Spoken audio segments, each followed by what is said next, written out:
If you know, I did my master's and my PhD in Europe. And, during that time, I traveled extensively, in Europe and North America, in different parts of the world. And one thing that I noticed was that, the important role these higher education institutions are playing in nation building. Now, of course, many of those countries are, developed economies already. But what I noticed was that, they were, tightly integrated with the economy, with the industry, skilling the workforce. And, that had a massive impact on me because, academia in Western economies during those times, and some of it is even true now, so they had a very important role to play. And, I just thought that for a country like India, which is rapidly growing, it's a developing economy, with its unique opportunities as well as challenges. I think, and I thought at that particular point in time that, higher education, and including the B schools, of course, can play a very important role in terms of nation building. Now, as you know that, a country like India, we have some unique advantages that no other country has. For example, our demographic dividend. For example, our relatively stable political and, economic landscape. For example, the sheer talent, that we have. And we have some very good institutions, higher education institutions. So it's a very unique setup. And what we currently need, given the national aspirations of becoming the third largest economy, of becoming a major power in the world, we already are, but, obviously, the aspirations are much higher. And I think higher education institutions, B schools, universities, I think they can play a very important role. So academia is extremely crucial part of India becoming, a developed economy, as, our Prime Minister and the government also would like us to become, right? And I think, so that story is being played out very well.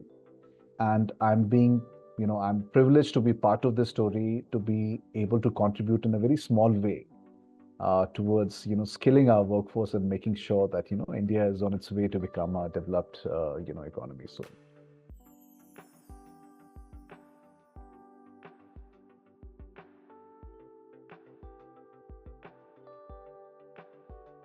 well, as you pointed out, I think research is extremely crucial, right? And it's only now that, Indian higher education institutions, they are engaging in topical research. And that is something very welcome. Uh, but research is very resource intensive. I mean, you've got to provide your faculty members the right ecosystem to be able to do quality research. And, research and, education are very interlinked because, research lets you come out with solutions, innovative solutions to, the problems that, many of us are facing, especially, the industry, the challenges that the industry is facing. So that way, education and research are closely interlinked. The research is extremely crucial, not only to be able to attract the relevant faculty, but also to be able to retain them. So for any higher education institution, I think it's extremely crucial that, we are able to provide the right ecosystem to our faculty members to do topical research.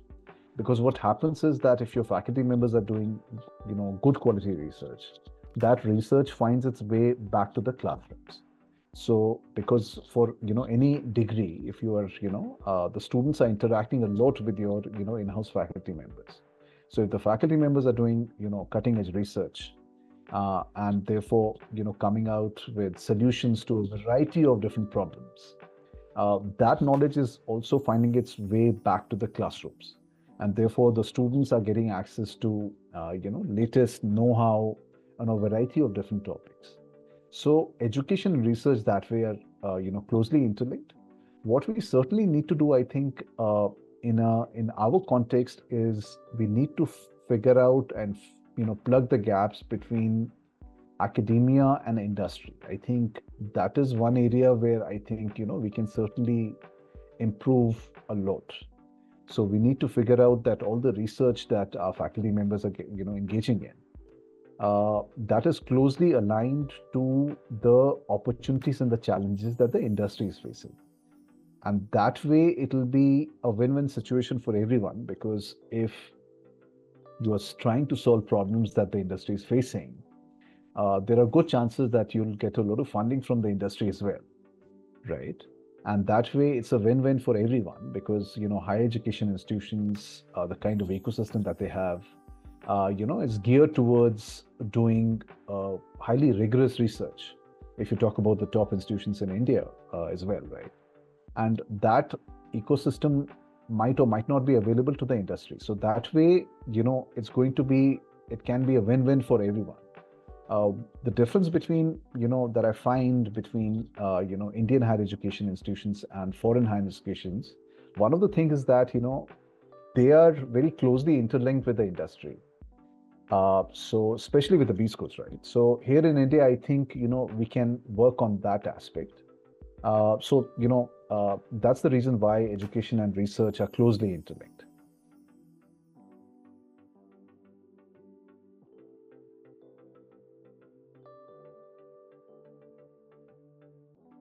Well, I think it's a very important question, Jeddah, that you ask.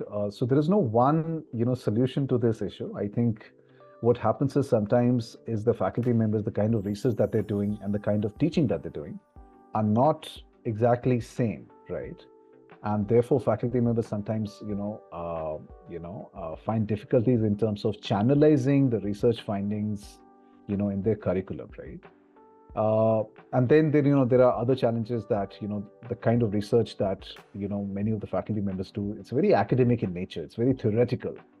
And therefore if you talk about an MBA curriculum which is geared towards the industry, there are challenges that you find in terms of channelizing those research in your syllabus. I think the way out, as I said, is that we need to closely sort of align the kind of research that we are doing, so that it's not only theoretical but also closely interlinked with the challenges the industry is facing. And that way it'll be much more easier for faculty members and for higher education institutions to channelize the research findings as part of the curriculum, so that the students also benefit from that, all that research effort that goes into the entire ecosystem of research that higher education institutions and its faculty members do.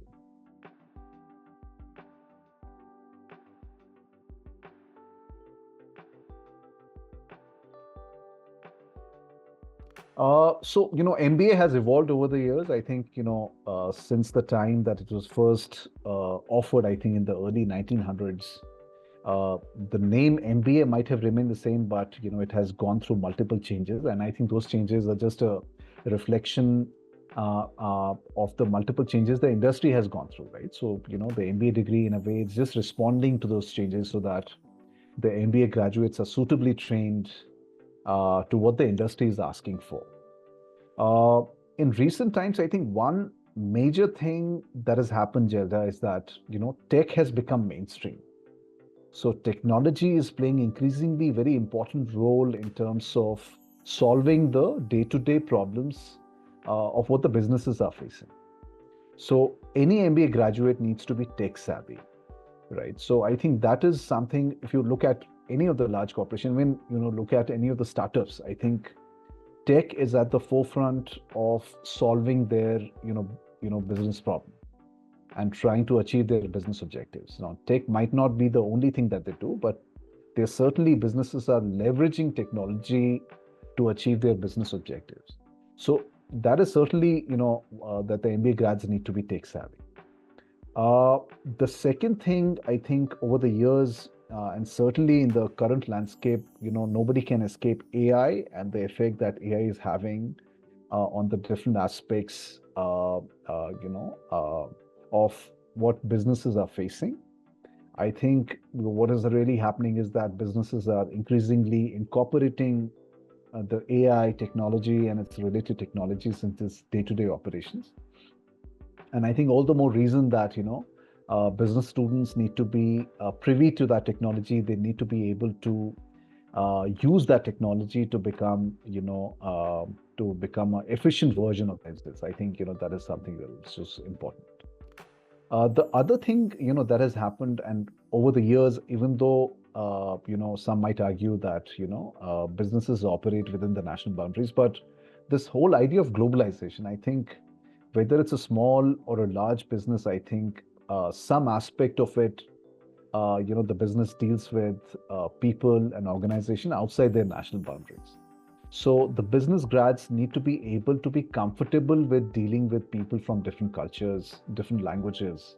I think that is something, which is also very important.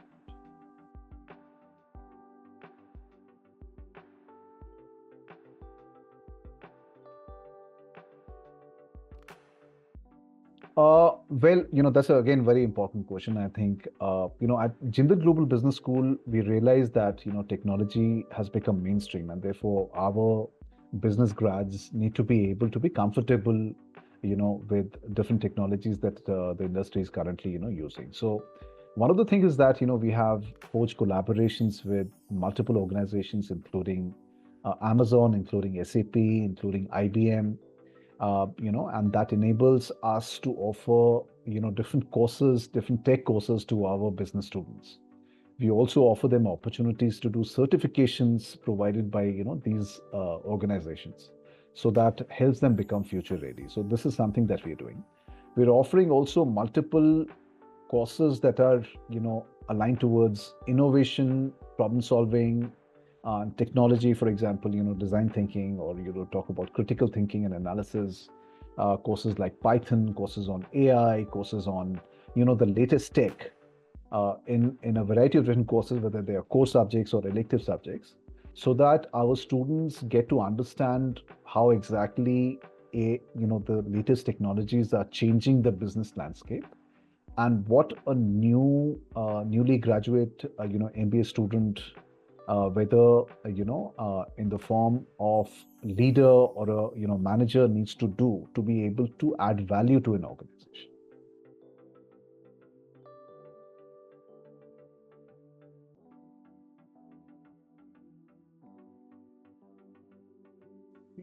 I was earlier saying, Jenda, that because of tech and AI becoming mainstream, I think there is certainly some change, towards higher order skills, I think, that are very important for MBA graduates, right?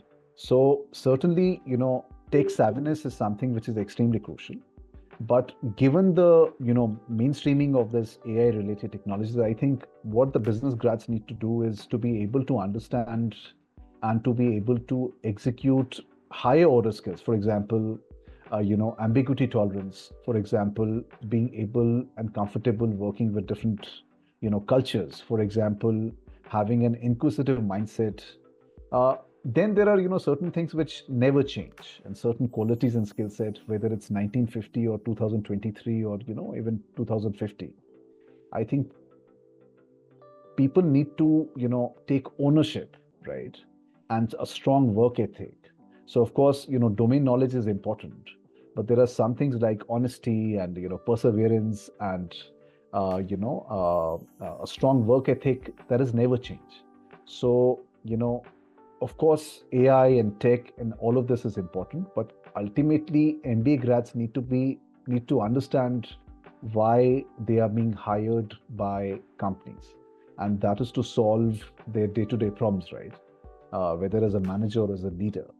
And what that requires is that MBA grads need to be down to earth, they need to be humble, and they need to take ownership of the task at hand. So, they need to be able to do what has been assigned to them, in a time-bound manner. Now, that is something I think, which is extremely crucial. And of course, the domain expertise and the, the comfort level with the technology is also very important.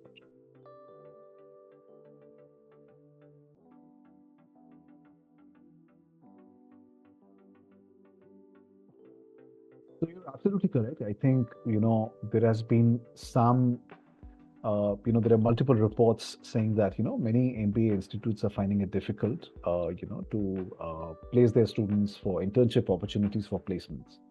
I think part of it is because, businesses are being very cautious in terms of hiring because of, they foresee that, recession might be just around the corner. The growth has slowed down quite a bit in developed economies, although India remains an exception. But generally speaking, if you talk about the top economies of the world, there is certainly, a slowing of growth.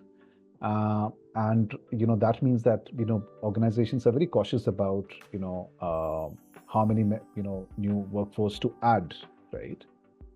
Then of course the effect of AI cannot be ruled out.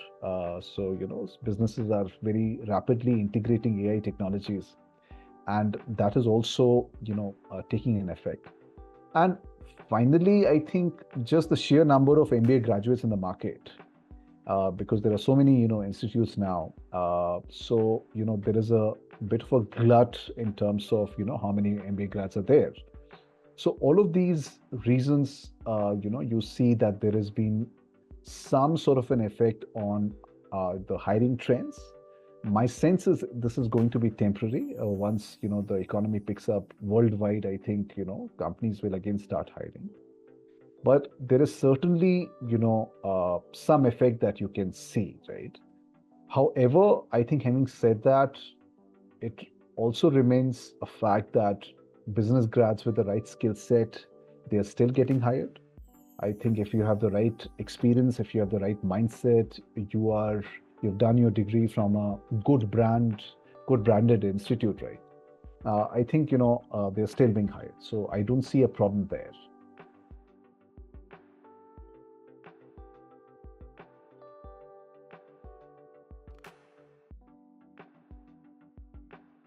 See, the way I see it is that there is a lot to talk about whether AI is going to take jobs. I think what's going to happen is that possibly is that humans, who are trained with AI related technologies, they'll replace humans who don't understand that technology. Because essentially what is happening is that people who understand how to leverage this technology, they are becoming more and more efficient, and they are becoming more employable compared to people who don't understand this technology and not able to use it and leverage it. So I think eventually the way it's going to play out, like it has played out for earlier inventions, including the personal computer and the rapid rise of personal computer. I think people will need to be able to use this technology, and because businesses are rapidly incorporating all of this, right? You see a lot of areas where, including customer service, including news generation. So a lot of entry-level journalist jobs are on the line because these AI bots are creating news briefs, just basis the publicly available data, right? You see a lot of these customer service bots where you go to the website and it automatically answers. A lot of the banks have incorporated AI technologies. So a lot of the information, it's the AI bot that is giving you that information rather than a customer service executive. So I think eventually the way it's going to play out is that, people who understand this technology and you are well versed with it will replace people who do not understand this technology.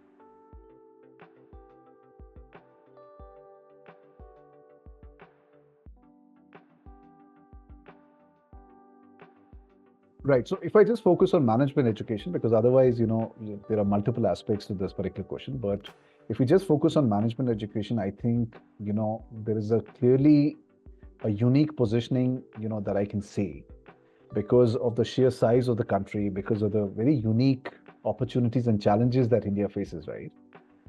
I think there is a lot of learning that can come from Indian businesses and how they are coming up with very frugal innovations suited to the Indian conditions, right?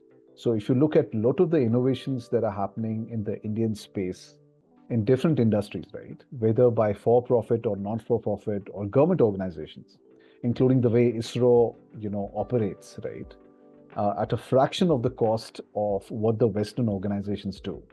So there, I think there is a lot of learning. So Indian B schools will do well to integrate all that learning from the corporate and from different aspects of the society into the MBA curriculum.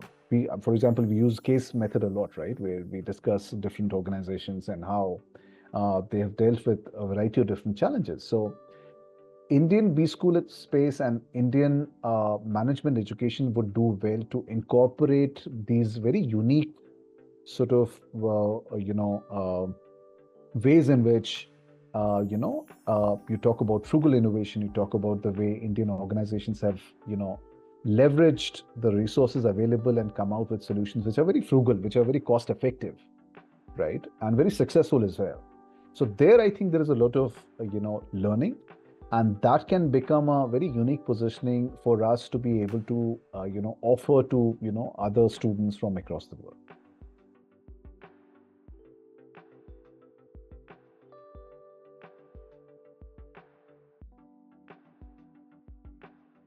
Right. So I think the very first would be, I think, the faculty. How good is the faculty? Because if you look at an MBA degree, or for that matter, any other, degree, I think a significant portion of the time that the student spends is inside the classroom, right? So it's extremely crucial then that, the faculty members are suitably trained, they have the right pedigree, to be able to deliver, the different courses as part of the degree. And MBA degree is just, one of the degrees. So certainly, I think the quality of the faculty of that institute. Number two, I would say, is the overall brand of the university or the B school. I think because, as they say, you do MBA only once. So that MBA will be there in the CV forever.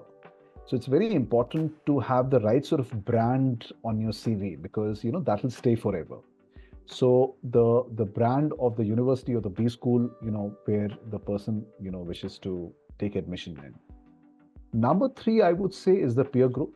I think, in any degree, the student spends a significant amount of time. In an MBA degree is 2 years, but, in other degrees, it could be 3-4 years, right?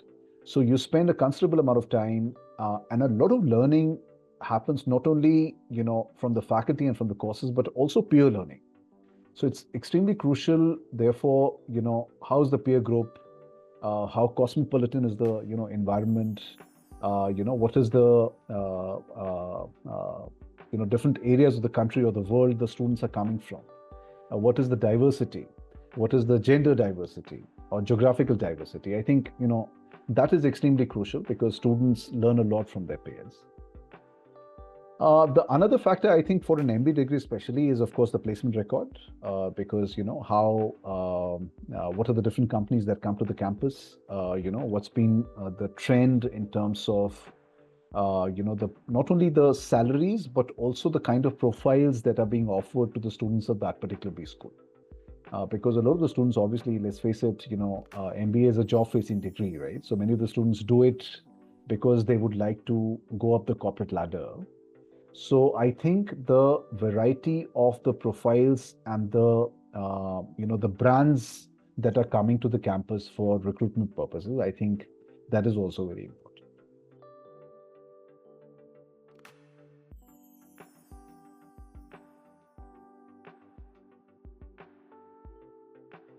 Oh wow, I need to be a bit philosophical now.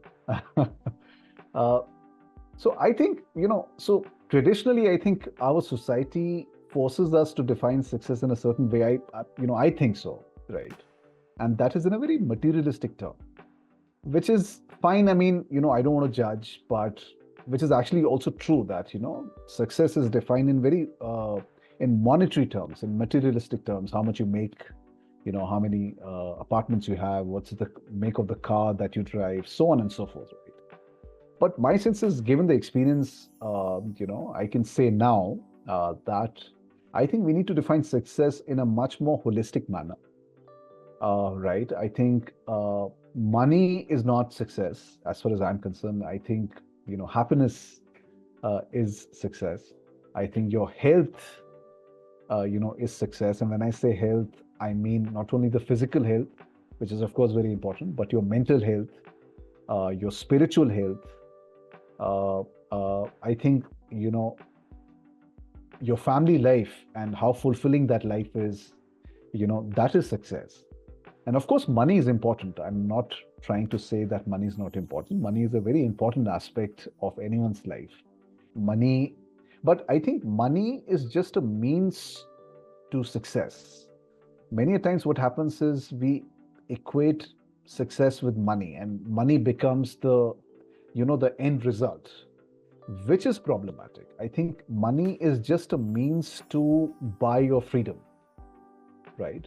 If you have money that lets you do things that you actually enjoy, that brings value to your life, and therefore money just becomes an instrument for you to buy that freedom. I think that's the lens that not only MBA grads, but all grads should actually look out for.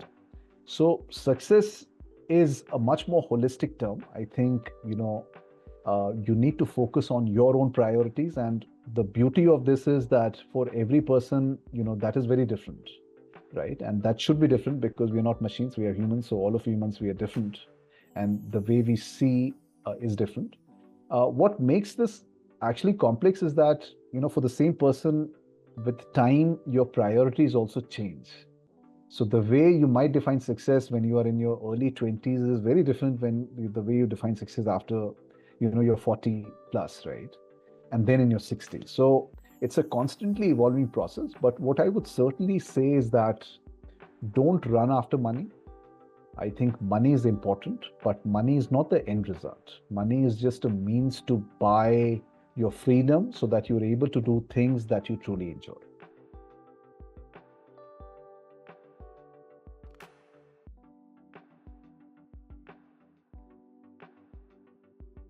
Oh, wow. Okay. Uh, so MBA, I think, is something that lets you understand business and excel in it. If I want to give a very simplistic, definition of it. Perfect. So that is a wonderful answer. Before we end this interview, sir, do you feel that there is any question that I should have asked you and you'd like to answer and address it to our audience? No, I think you covered different aspects of the MBA journey. I think there is not much that I would like to add. I would certainly like to say to all the people who would like to do an MBA, who prepared for it. I think MBA is a very important degree. I think it's one of the most celebrated degree, postgraduate degree. If you look at all the postgraduate degrees out there, I think MBA is certainly one of the more prominent ones. But I think it's also very important that MBA is just a phase in your life, right? MBA certainly from a good institution will train you so that you understand the intricacies of business, and then you are able to excel, in doing business. But then, there are certain things which are, important, right? To be able to succeed in life. And, as I said, you need to be humble. You need to be, always inquisitive. So, you should always have a learning mindset. So your learning doesn't stop with an MBA degree and once you graduate, right?